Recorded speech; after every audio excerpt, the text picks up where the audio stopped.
All right. Welcome to today's burst of innovation. And just if you're new to us, welcome. It's good to see you on. We do these every Monday at 9 a.m. Mountain Time. They're 10-ish minutes, give or take, depending on the topic. But we cover a different topic that will help, hopefully, all of us be more innovative, be strong everyday innovators, and help us transform some of the chaos, the change that we're experiencing into opportunity, into creative ideas, into all of that. So that's the purpose of all these. So if you're new, welcome. We stream these on LinkedIn as well. So if you have a comment, if you're on my Zoom with me, you know to put it in the chat bar. If you're watching on LinkedIn, put it in there because I hop right on over after and make sure that I respond to everybody too. And as I will say time and time again, this is group brilliance. And what I mean by that is I can share the topic, I can share my insights and my expertise, my brilliance, but that brilliance comes from all of you as well. And I think it's really important that we share with each other. So if you think it, if you have an aha, if you have a question, I want you to put that in the comment section or the chat bar, depending on where you are, because we learn so much from each other. Okay, so today I'm going to talk about why creativity is good for the brain, but I'm going to take it in a little bit of a different angle than maybe you were expecting. And here's why. Tell me if you're on the same page here.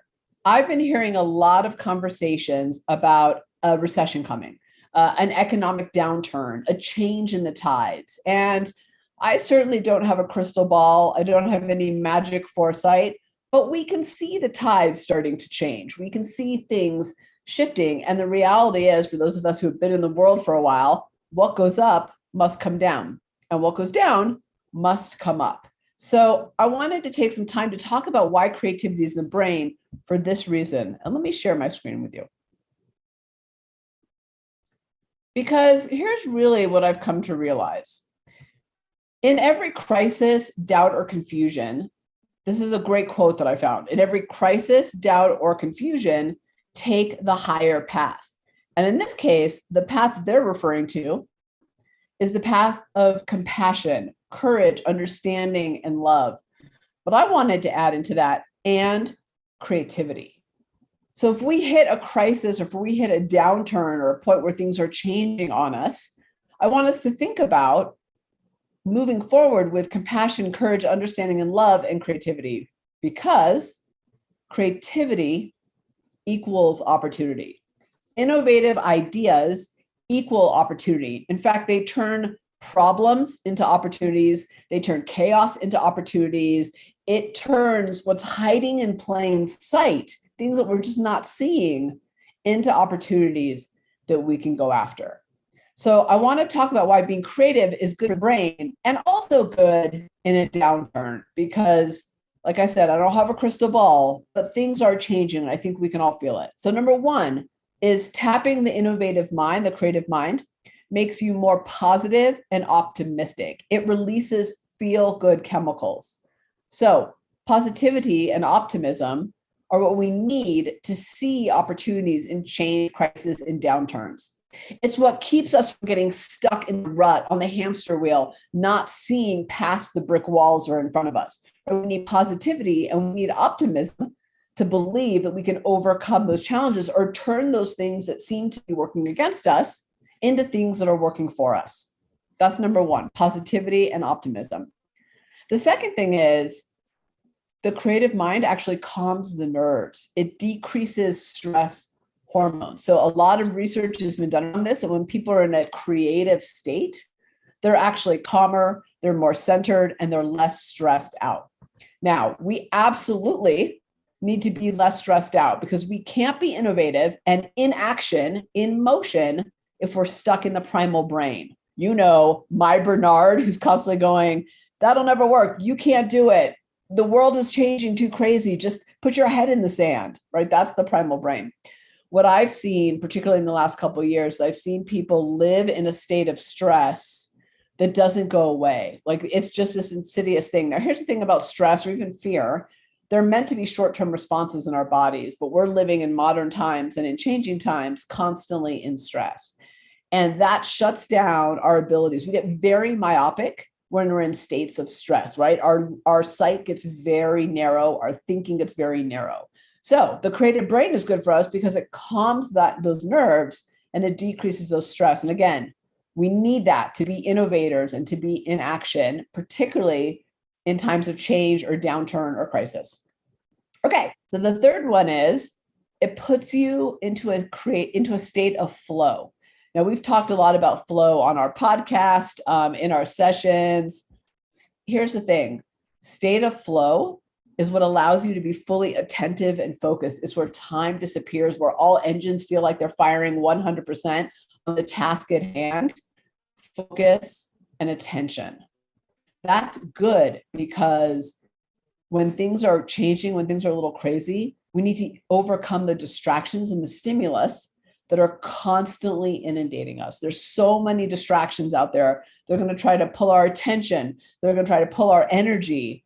That state of flow helps us focus on what's important and remove what's not important. Number 4, being in that creative brain creates a sense of fun and discovery. And that matters because fun, discovery, when we're in that state, actually makes us more open and receptive. So that's really important. If you're trying to generate new ideas or be open to somebody else's new ideas, if you're trying to figure out new ways to overcome obstacles because the old ways don't work, right? We need to be open and receptive.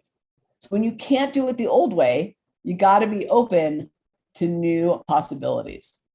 So the creative brain, that incredible thing that you have between your ears, is important because it makes you positive and optimistic. It decreases stress. It puts you into a state of flow. It gives you a sense of fun and discovery, which is openness, being receptive. So now that we know this is important for us, especially in time when times are in flux. And Kirby, I'm 100% with you in your comment about don't always believe everything you think. Love that. Don't always believe everything you think. Is not the truth. I want to say on that real quick, Kirby. So we have this thing you've heard me talk about called the brick wall in our brains. It's a reticular activating system. And the job of the brick wall is to let in things that confirm what you think you already believe to be true and to ignore or bounce off things that are different and new. So sometimes we think isn't true, but our brains still try to validate it. It wants us to be right. So we got to be open and receptive. So how do we get to a creative state? Well, here's the awesome part. It's actually really easy. So let me show you a couple ways how that you can do right now. And as I'm going through these, I want you to think about which ones you're going to do. And I want you to put that in the comment section on LinkedIn or in the chat bar on Zoom. Here's how we're going to get into that creative state of mind. Number 1, we're going to play. Now, I know we're all adults on here and we're thinking, I don't have time for play tomorrow. Well, here's the thing. Play, the state of play, whether that's building with some Legos with no purpose. By the way, no purpose is great when you're playing cornhole with some friends, laughing out loud, whatever it is. Play, research has shown, actually opens up your creative mind, opens up a sense of discovery. It makes you more connected to the people around you. It makes you more open to new ideas. Play is really important. And in fact, sometimes when I'm really stuck, I'll just stop and I'll go grab some of the Legos in my son's rooms and I'll start just playing around with them, just building something, nothing in particular, just getting into play. So play helps us open up our minds, gives us that sense of discovery. Number 2 is do something artistic. Now, I'm very innovative. You're very innovative, but I am not artistic, right? I can't dance. Well, I can dance a little bit. I can dance. I got some rhythm, but I can't sing. I can't draw. I can't paint. I can't do any of those things. But doing those things, no matter how well or poorly you do them, opens up our creative mind. So if you just sing for a few minutes in the kitchen while you're cleaning, it'll open up that creative mind. It'll open up those innovative ideas. If you do a little painting, a little drawing, whatever it is, there's a lot of options here that can speak to you. What I found, I did this experiment where for 2 weeks, I would, instead of putting on a podcast or something informative or a show I was watching while I cleaned after dinner, which is my normal MO, I would put on music that I know I love to sing to. I gotta tell you, my state of mind drastically improved by doing that. I'm going to keep doing it. Just a little singing and a little dancing in the kitchen. And by the way, the ideas started to flow because my brain, my creative mind was so open. Okay, so number 3, pursue your passions. So most of us, and if you don't, I would encourage you to find one, have something that we feel really good about, right? That we love, whether that's photography, woodwork, history, right? We're a history buff, World War II buff, whatever it is. Spending just a few minutes pursuing your passion can give you that energy and that open up that creative mind. And it doesn't have to be big. You don't have to say, I'm going to go spend 2 hours in my workshop. It can be, I'm going to spend 10 minutes looking up a new technique for woodworking. I'm going to spend 3 minutes taking some pictures of my dogs. Whatever it is, pursuing your passion opens up the creative mind. And then number 4, get lost. Take a new way to work. Immerse yourself in a new idea, a how-to video on YouTube that you know nothing about. Here's the thing about getting lost. Actually, let me ask you a question. Have you ever had that moment where you're driving, maybe you're traveling and you're in a new city and you don't know where you are and you're trying to find this restaurant. You're on a work travel and you've got to meet clients at a restaurant, but you have no idea where you are. And the GPS Siri is doing you all sorts of wrong. And so what happens, right? Your creative mind takes over. All right, I saw that gas station over there. That street is named this, right? You start to creatively put the pieces together to figure out where you're going. When we're lost, when something is new to us, our brains can't rely on being efficient. They can't rely on what they already know. So they start to create new connections and new synapses. That's the innovative mind, the creative mind going to work. So sometimes I find just getting lost in something new and different helps me open up my mind. Now, the last one is, and I think I put this last for a reason, this is the most powerful one, is tap your everyday innovator style and those custom exercises. So there are 9 ways that we as humans innovate. We all have top 2 that are our power triggers.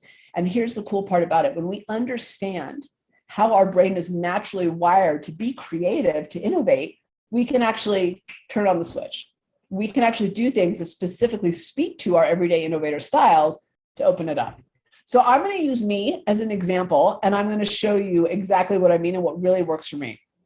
Oh, let me go back. Sorry. So if you are imaginative, for example, playing what if, like imagining possibilities, gets you into a creative state. If you're an experiential, building ideas because you're all about tangible. If you're a collaborative, talking to 5 people because you pull disparate people's ideas and experiences together. If you're instinctual, learning something new to bring back because you're all about connecting dots in new and meaningful ways and patterns. Right? Different styles have different ways that the light switch goes on in your brain. But if we leverage it, if we actually do those, it becomes so easy to get into that creative state. So I'm going to use me as an example. Okay, so I am a risk taker experiential. Risk taker is all about innovating in the uncomfortable, leaping and figuring it out. It's all about the pressure zone. In fact, we need the pressure to innovate. And then the experiential side is all about innovation in motion, in action. It's all about very tangible. We tend to innovate in 3D by seeing things.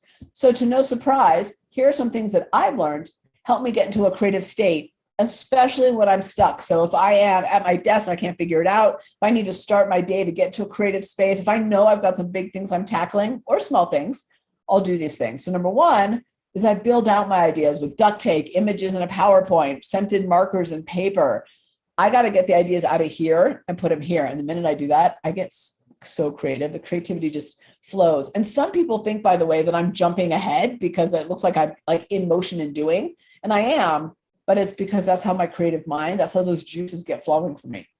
Then the second one for me is I do something new or uncomfortable because that risk taker side of me, that's what gets me to think differently. That's what gets me to innovate. So this is a picture of me a couple of weeks ago, week and a half ago now, attempting an Ironman in Switzerland. And that's me on the bike course, a picture that they took.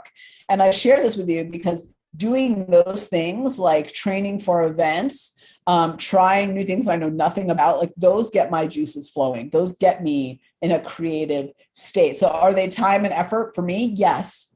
But I know that the trickle out of them is so much greater than the time that I spend. I know that even though that's about fitness, that I'm actually benefiting everywhere else. So I love to take a walk in a new neighborhood. I like to get lost. Remember, that opens up the creative mind. For me, doodling really works. And again, that's about getting it out of my head and onto paper. And lastly, I love to watch stand-up comedy because laughter, as we talked about, opens up the creative mind. So if I'm really stuck, I'll actually put on Netflix intentionally and put on a comedy, a stand-up, because a little bit of laughter, 15 minutes of laughter for me goes a long way. But you can see, right, for me, building out ideas, pushing myself to do something super uncomfortable, taking a walk in a new neighborhood, doodling, stand-up comedy, that works for me. But maybe for you, right? Maybe one of these works better. Talking to people, right? Getting up and engaging with people, maybe playing what if, maybe learning a new skill for you, depending on how you innovate, is going to be different. So if you know your innovator style, I want you to go back to the custom report that you received on the last page and look at those exercises and think about how you can incorporate those into your day or find new ones that really work for you. If you don't know your innovator style, I highly encourage you to go to our website and actually find it and take the assessment and discover it, because it makes getting into that creative mind so much easier. Because remember, creativity is opportunity. And if we move forward into changing times, which we are, we know the last couple of years have shown us that things are going to be like this moving forward, and they might be on a little bit of a downturn, and we might get a little bit stuck on a hamster wheel. The way to get over that is compassion, courage, understanding, and love, but also a lot of creativity. All right, everybody, here's what I want to know from you. What is your big aha from our session today? What's your takeaway? Put in a sentence or in just one phrase, one word.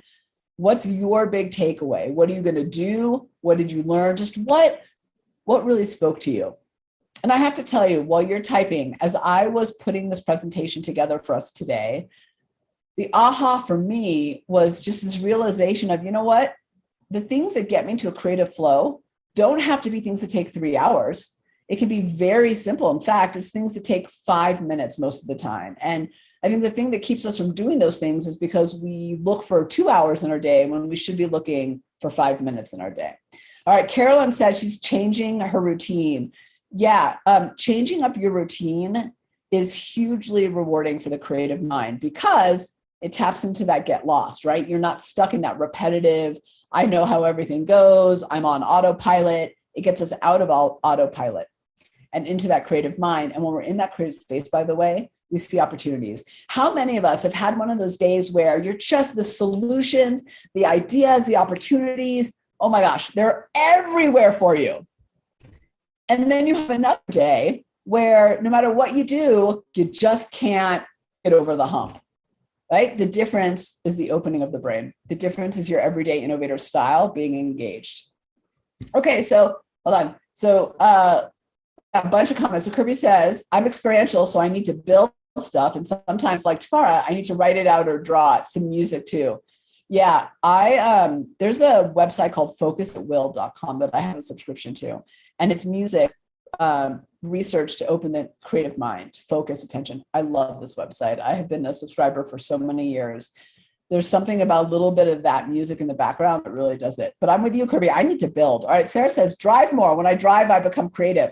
Okay, so Sarah, I'm glad you mentioned that. Here's what's happening when we drive, do dishes, do yard work.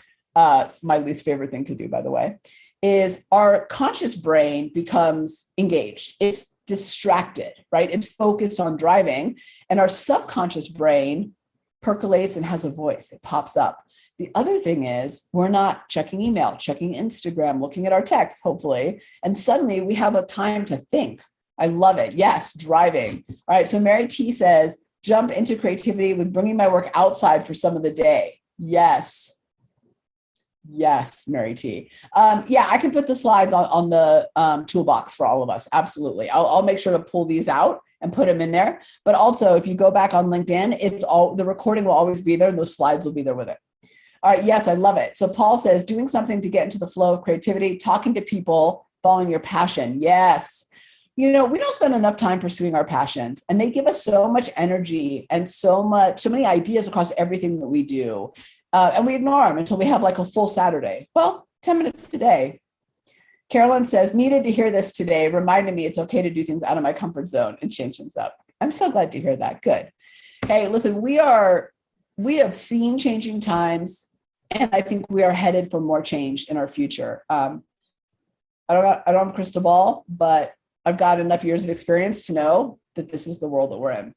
So we've got to figure out how to be the ones to take opportunity. I heard a great quote on a podcast that I was listening to, the Ed Milet show. Love his show. And he said, he was talking to was it Dean DeGrazio? Hopefully I'm saying his name right. Also another brilliant guy. But they were talking about, is there a downturn coming and all this? What got me thinking about this? And he said, recession is the time of separation. And what he was saying in that really spoke to me was, it's the time where people start to slow down, put their head in their sand, but it's those of us that accelerate, right? Go full board forward that actually succeed. The best ideas and businesses come out of downturns because the competition it thins out because people are frozen and you're moving forward. So let's move forward with creativity and innovation. All right, everybody. Thank you so much for joining me. I will see you next week. Tomorrow out.